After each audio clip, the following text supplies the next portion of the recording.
ചോദിക്കാനുള്ളത് ഇവിടുത്തെ CPM-ന്റെ നേതാക്കന്മാരോടാണ്.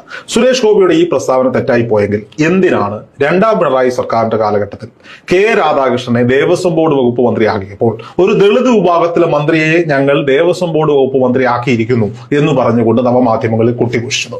ഇത് നവോത്ഥാനമാണെന്ന് എന്തിനാണ് നിങ്ങൾ പറഞ്ഞത്? എങ്ങനെയാണ് നവോത്ഥാനമാകുന്നത്? എന്തുകൊണ്ട് ഈ പറയപ്പെടുന്ന കെ രാധാകൃഷ്ണൻ എന്ന് പറയുന്ന ദളിത് സമുദായത്തിൽപ്പെട്ട ബാക്ക്വേർഡ് കമ്മ്യൂണിറ്റിയിൽപ്പെട്ട ഒരാൾക്ക് ദേവസ്വം ബോർഡ് വകുപ്പ് കൊടുത്തപ്പോൾ നിങ്ങൾ അതിനെ ആഘോഷമാക്കിയത് എന്തിനാണ്? ഇവിടെ ജാതി ഇല്ലെങ്കിൽ, ഇവിടെ ജാതി വ്യവസ്ഥകളില്ലെങ്കിൽ എന്തിനാണ് ഇവിടെ ജാതി സംവരണം എന്നൊരു ചോദ്യം അവിടെ ബാക്കിയാകുന്നു. അവന് പറയാൻ ഒരുപാട് ഉത്തരങ്ങളുണ്ടാവും. കാരണം സമൂഹത്തിൽ സാമൂഹികമായി സാമ്പത്തികമായി ഒരുപാട് പിന്നോട്ട് നിൽക്കുന്ന ആളുകളെ കൈപിടിച്ച് മുന്നോട്ട് കൊണ്ടുവരാനാണ് ഈ പറയപ്പെടുന്ന ജാതി സംവരണം കൊണ്ടുവന്നിട്ടുള്ളത് എന്നൊക്കെ പറയാം. അപ്പൊ നമ്മുടെ നാട്ടിൽ അങ്ങനെ ഒരു സിസ്റ്റം ഉണ്ട്, ജാതി സംവരണമുണ്ട്. അവരെയൊക്കെ ജാതി സംവരണം കൊടുക്കുമ്പോൾ അതിനകത്ത് കൃത്യമായി മേൽജാതിയിൽപ്പെട്ടവരും കീഴ്ജാതിയിൽപ്പെട്ടവരും എന്ന് പറഞ്ഞ് ക്ലാസിഫൈ ചെയ്ത് നിർത്തിയിട്ടുണ്ട്. ഇല്ല എന്ന് ആർക്കെങ്കിലും പറയാൻ സാധിക്കുമോ?